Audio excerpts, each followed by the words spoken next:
So students, our goal in this short ACT introductory PowerPoint is just to get you acclimated to the different parts of the ACT test so that you can feel confident that you're going to score your best.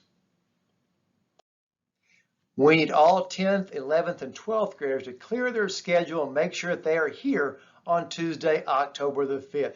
That's when you'll be taking a free version of the ACT test. And in fact, the entire building is going to be designated just for the ACT. Freshmen will be staying home, doing a Canvas training or a Canvas courses at home virtually. So the entire building will be dedicated just for the ACT. Now this is free for you. That's why it's important you are there on October 5th. There will not be any makeup dates or any changes to that. Make sure you're here Tuesday, October the 5th. So this is a standardized test, and for many of you, this will be your first exposure to that. We don't want you to stress about that. In fact, this is just an opportunity for you in a free environment to get your feet wet in the ACT. As the year progresses, we're going to be giving you workshops and trainings that's going to help you prepare for the spring test of the ACT. So don't stress, and everything that we're going to be providing for you in the future is going to help build confidence for you to score your best in April. All right, so you've heard about the ACT, but what exactly is on the ACT and what does it stand for? Take a moment and answer these 8 questions about basic fundamentals in scoring on the ACT. The next slide will help give you the answers. So how did you do on these questions? How did you do on the 8 questions? And it's okay if you didn't get perfect. In fact, the ACT is not about being perfect, but rather about you doing the best that you can do. Take a moment and look at the breakdown of the ACT. It's going to be the longest test you've taken. It's going to take a considerable amount of time because you've been preparing for this since day 1 of elementary school. It'll be a 3.5-hour test. It has 4 different categories. The 5th category, the writing category, will not be taken in October, but rather we will take that in the spring for the state mandated test. The highest score you can get in this test is a 36.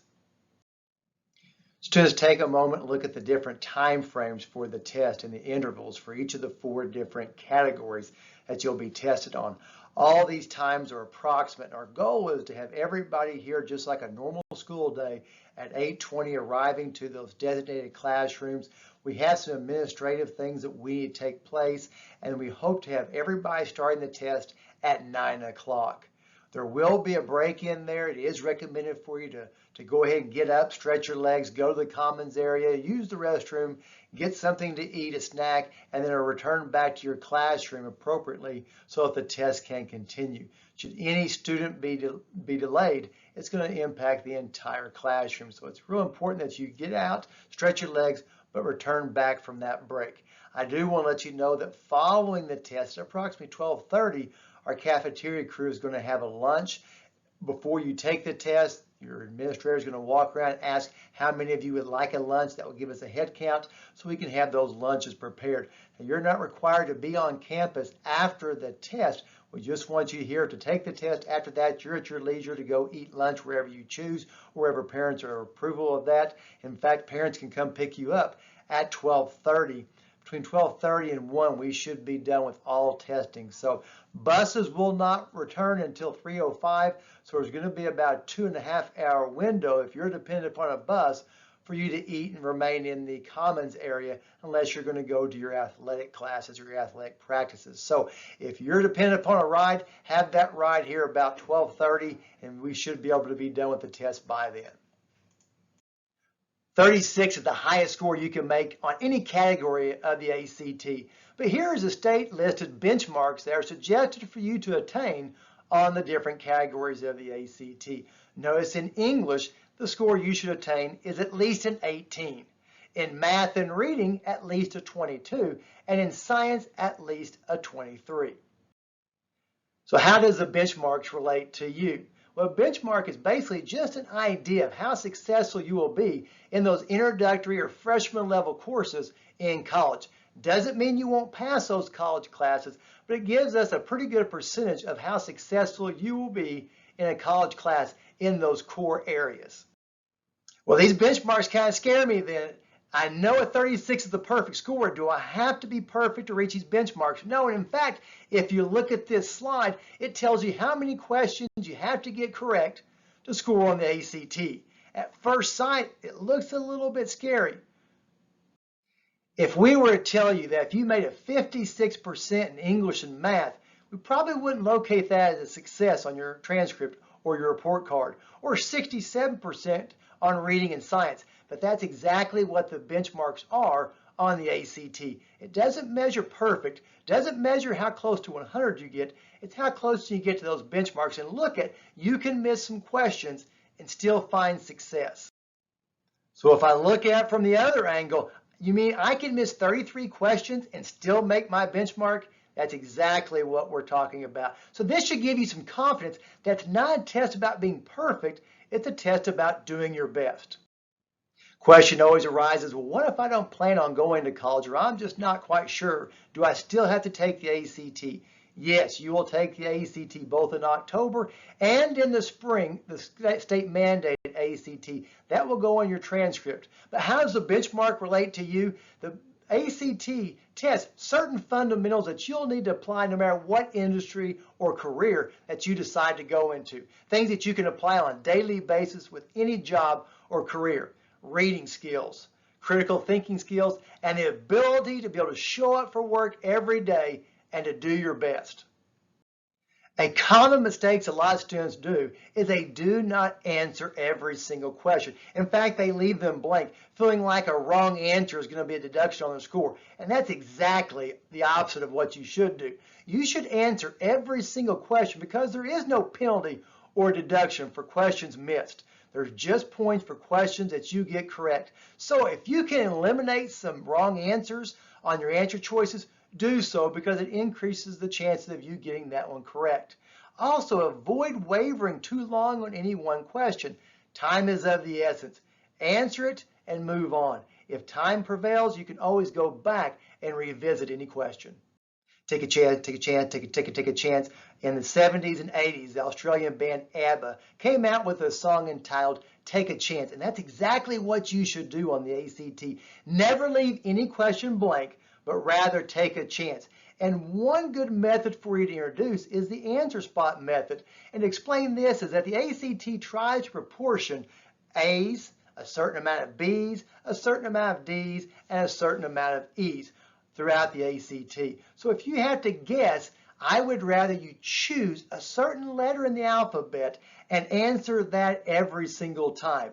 The ACT is a moving target, and if you do it this method, the target will come back to you. On 24 questions, at least on 6 of them, you'll get correct. So take a chance and follow that answer spot method.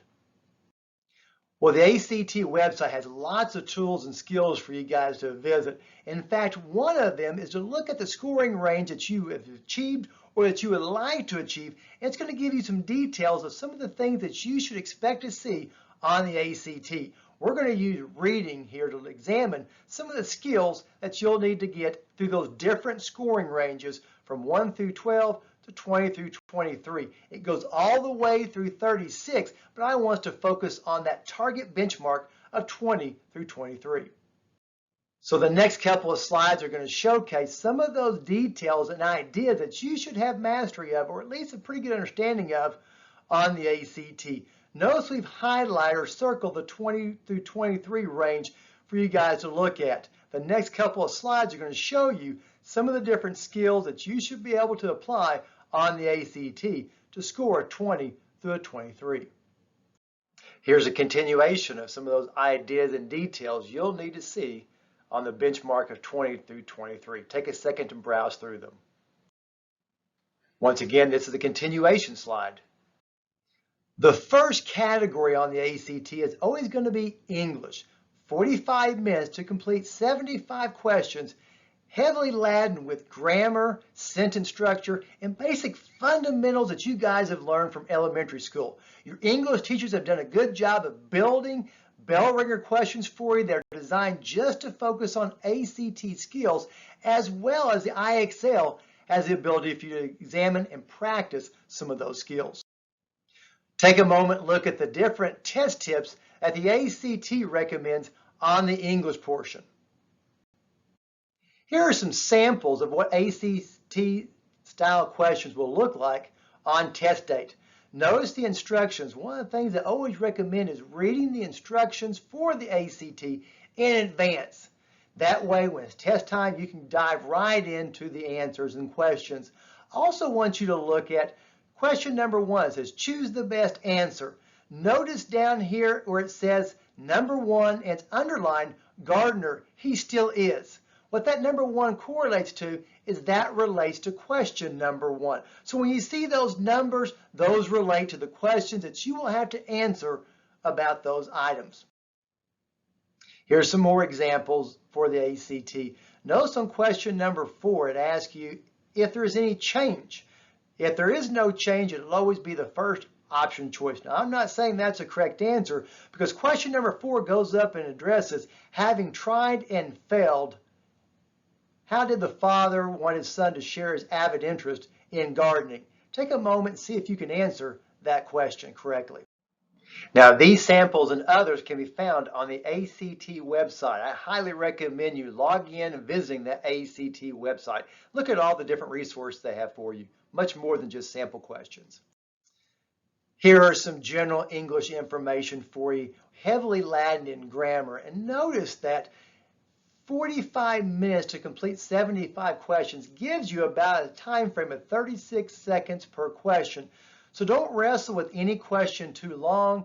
Make your choice, eliminate any answer choices you know are wrong, and then try to take a chance and answer as best you can. If you need to, follow that designated answer choice you have, A, B, C, or D. Stick with it and move on to the next question. If there's time, you can always circle back around and answer those questions at a later time. Certain slides in this PowerPoint are just going to try to give you some confidence, realizing that you don't have to be perfect, you just have to do your best, and that's okay. So don't tell anybody you can miss 33 on the English and still reach that benchmark. That should give you a little bit of confidence that you can do that. So confidence is powerful, and these slides hopefully are giving you a little bit of confidence about what to expect on the ACT.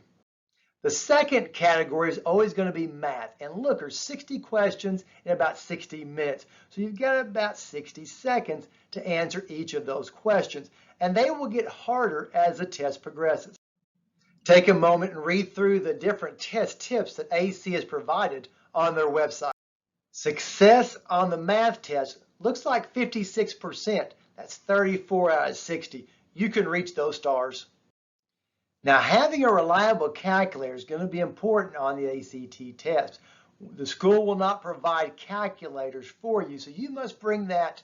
Look on the ACT website to make sure that your calculator is one of the ones that is permitted on the ACT test. You cannot use your cell phones as a calculator, nor any other Fitbit, watch, gadget that has a capability of transmitting information. So I would recommend a couple days before the test, make sure you know where your calculator is, make sure you know where all the functions are out of your calculator, and it might be a good idea to replace the batteries so that it is ready to go and fully charged for you to be successful. Math is something you're going to use on a daily basis for the rest of your life. And on the ACT, here's a breakdown of the content you should expect on the ACT.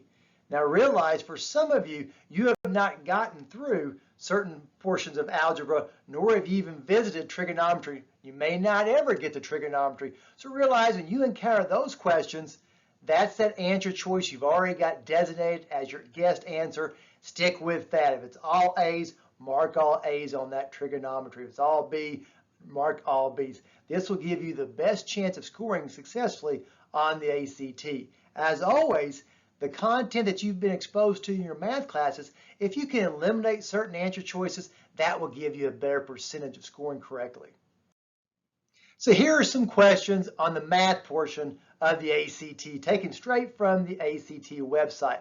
Notice the directions. Always a good idea to read the directions in advance. That saves time on the day of the ACT for you to score your best. Notice there's always going to be 5 answer choices on the ACT.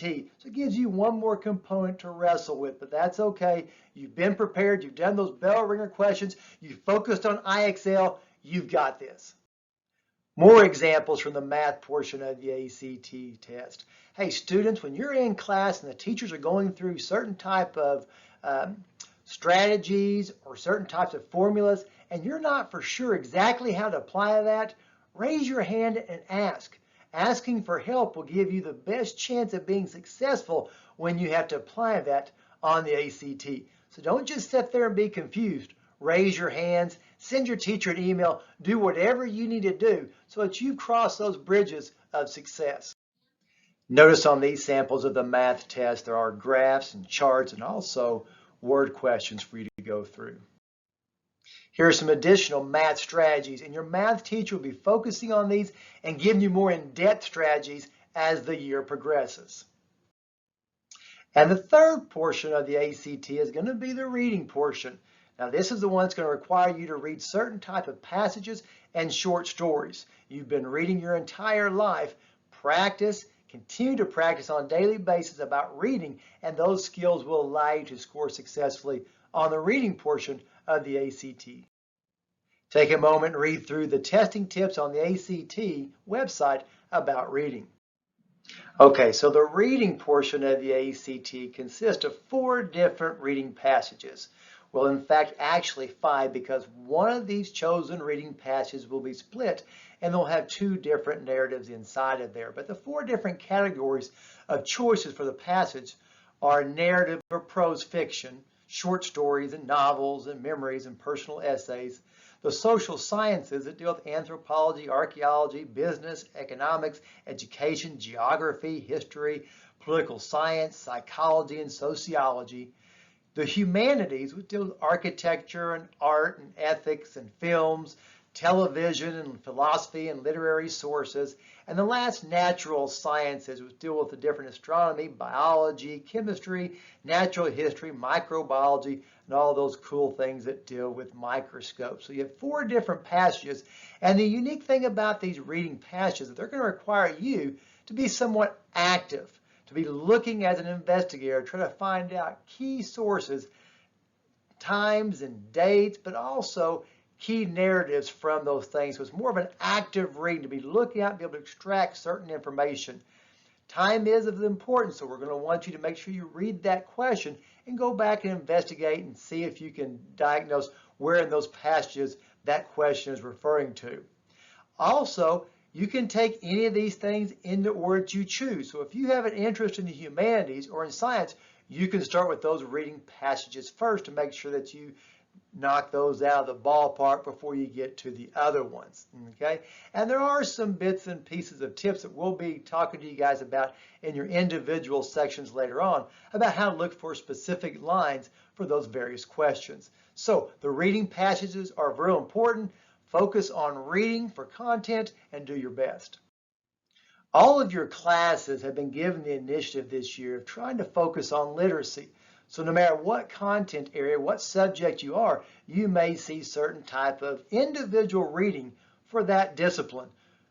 You'll see lots of graphs, maps, charts, biographies, primary sources, scales, tables. All these things are literacy. So when you see those in any course, realize that's an ACT skill that you'll have to apply.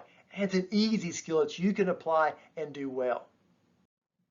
Expect to see lots of charts and graphs, not only in the classroom, but also on the ACT test. Now, these are ones that you should be able to score well on without having any background information. So whenever you see these in class, really focus on getting the information and doing your best. One of the key things about the reading section is pacing yourself. So spend a little bit of time and keep track. Start off with those ones you like first and then progress to the ones you feel like might be a little bit more difficult. Also suggest the morning of the ACT, waking up and reading something, not social media, but get a paper or a book. Get your mind used to reading, active reading. So here's a short example of a reading passage, and I won't give it to you all of it in detail. I'll fast forward through these couple slides, but just gives you an idea of a reading portion. Notice the title is The Men of Brewster's Place. Also realize that the lines are numbered every 5. So when you have to go back in the questions to find a certain line, it's going to give you quick access by looking at the numbering system. Here's another sample from the reading portion of the ACT. The fourth section of the ACT is going to be the science portion. And by now you're a little bit fatigued. Fight through that, do your best. The next couple of slides are going to show you some strategies and basic components of the science portion on the ACT. So you only have to get 27 questions correct on the science portion of the ACT to meet your benchmark. Take a moment and read through these test tip strategies that ACT has on their website. So here's a sample reading passage from the science portion of the ACT. Notice up there in the directions that you're not allowed to use your calculator on the science portion. Now notice on this portion of the science test, you'll be reading two different scientific journals or entries or opposing viewpoints. This is a similar concept you'll see on one of the reading portions of the ACT. Quickly look at these two sample science questions on the ACT. Here's some science information for you to be able to formulate and realize that oftentimes it's just short reading, but the question will help guide you. Have some basic understanding of certain things like the scientific method and other basic science skills that you've been introduced to will definitely help you. But science knowledge isn't the overriding thing you have to have. A lot of charts, a lot of graphs. Look for the answers in the questions and the graphs. So on the spring ACT test, you'll actually be taking 5 sections, the writing portion. You will not do this on the October date, but I went ahead and threw in some information on the writing test just so you can see it in advance. Once again, in October, we will not have the writing portion, but this is just for you guys to be aware of what's expected of you in the spring. One of the common mistakes on the writing portion of the ACT is not to formulate your ideas in some type of a bubble chart or a rough draft. Take a second before you begin to write to list your ideas, because once you start writing, fatigue sets in and you may not include all those things you thought of before you start writing. Here's a sample reading prompt or a reading question that you'll have to address on the writing portion of the ACT. Remember, we will not be taking this portion in October, but this will be one of the key sections, the 5th section, you will take in the spring. One of the good things about the reading portion and the writing portion of the ACT is you may not have to have a lot of background information. In fact, they will provide you with information or sampling of data that you can reference on your writing portion. Take a quick moment and look at these different tips on how to complete the essay portion. It's talking about your perspective and connecting it to one of the references they give you. Here are some tips about your pre-writing, like we mentioned before. Take a moment to sit down, jot out your ideas, and formulate a plan before you begin to write, because all those ideas will come to you quickly. Write them down so that you can go back and include those in your writing and make it more powerful. So we understand that the ACT is a situation that could be very stressful. Here are some recommendations for you to do well in advance to make sure that your day is as less stressful as possible. That way you can have the confidence and the skills ready to apply those and do your best. Bring snacks. Make sure everything is ready the night before. Your ticket, your pencils, everything that you may need, have those ready to go so that you don't have to look for them the day of the test. Make sure your calculator is up and ready to go and functioning. I would always set my alarm a little bit earlier so I could guarantee that I'm going to get to school or the testing site in advance so I don't have to stress about traffic or being late or something develops that prevents me from getting to school on a proper time, and now my whole day is kind of stressed out. Eat a good meal the night before and a decent breakfast the morning of. Also, get plenty of sleep. Now, I put down this is a pattern. I would recommend you to not try to get as much sleep as you can the day before the test, because that's going to throw your body into shock. But rather, a couple weeks before, start getting yourself to sleep so that your body is rested.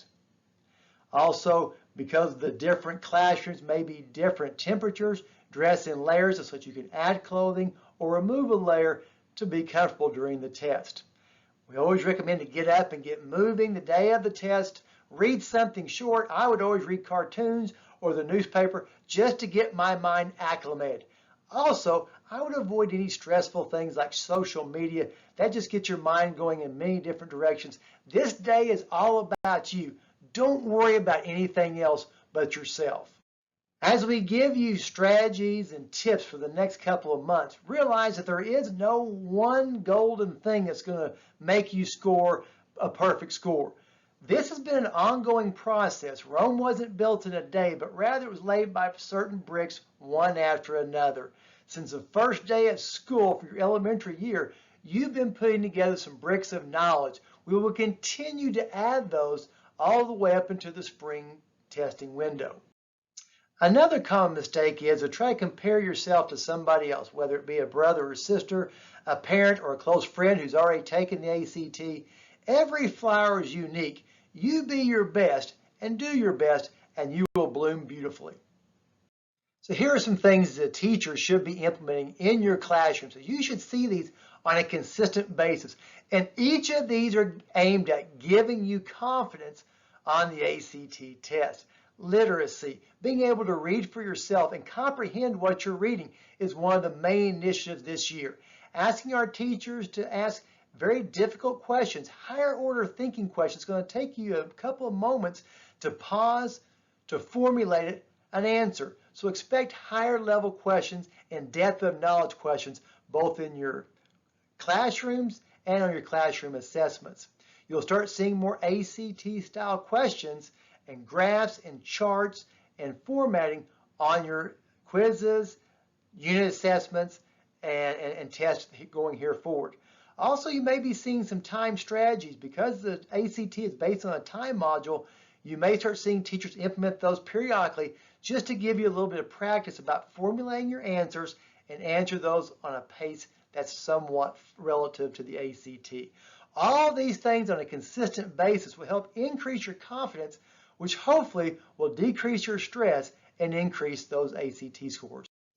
The philosophy of good, better, best is going to be implemented to you this year. And what we mean by that is on this October test, we want you to do good. We want you to do as well as you can. We're going to take those results. We're going to give you some additional workshops and some trainings, and we're going to continue in the rigors of the classroom. So whenever you take that practice test in January, we should see some improvement. You should do better.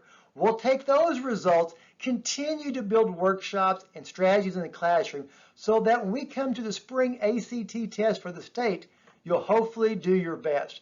Third time's a charm. Good, better, and then best. I do want to take a moment to talk to you about test invalidations. Anything that disturbs the testing environment can invalidate all of those tests. So it could be one person inside that classroom could do something or have a cell phone go off and invalidate everybody's free test. Think about that. You could be spending 3 hours taking ACT, wanting to score well, and all of a sudden something happens that disrupts the whole class and invalidates every single individual in there. Don't be that person. So a couple of things are put in place to safeguard. The first thing is we're going to ask you to turn your cell phone off. Not to silence it, but turn it actually off. Put that in your backpack, and all backpacks and bags will be stored at the front of the room. You cannot have access to your cell phone during the test or at any of the breaks. If you have a gadget or an instrument that's on the wrist or on a necklace or any other type of electronic device that communicates, you'll not be allowed to wear that either. So put all these things in your bag, turn them off, or leave them at home. You're also not allowed to have any food or drinks at your testing site. So at your desk, you're not allowed to have any soft drinks or any food. It's going to be a distraction to anybody else. So make sure you keep those things in your bags. You'll be able to grab your snack to go out to that snack location during the commons area during the break, but you're not allowed to have those items near you because that could be a distractor. Also, sharing or seeking out information with another student can invalidate everybody's test. So the best thing is focus just on your test and the time frame that you have. Don't worry about what your neighbors are doing. Don't try to non-verbally communicate to them, because you could be the one individual that causes everybody else to have a test that's real important to them invalidated. So don't be that person. So a couple last minute ideas here. Remember, the buses are going to arrive at the exact same amount of time in the morning and in the afternoon. So if you're dependent upon a bus, it will not be here at 3:05, even though the ACT test should be done before 1 o'clock. So you'll have about a 2-hour window there where if you're staying on campus, you'll be required to stay in the commons area. There will be a lunch there for you, but you will not be allowed to roam the building. If you're in athletics, talk to your coaches about where you're supposed to be at what time for any type of practice or team function. I do want you to clear your calendar that day. So if you've got any doctor's appointments or Moore Norman or any type of a class outside of Southmore High School, realize that any late arrivals or early leaving will invalidate your test or not even allow you to start that test. So make sure you're here on time and ready to take your ACT. If somebody's picking you up that day, I would have them here at about 12:30 to 1 o'clock. That's a pretty good time frame for when you should be done with your ACT test, and you'll probably be ready to go home that day. As well as our own experience, here are some of the websites that we pulled information from. I want you to look at that very top one, act.com. That's one you should be extremely familiar with, and log in and develop an account.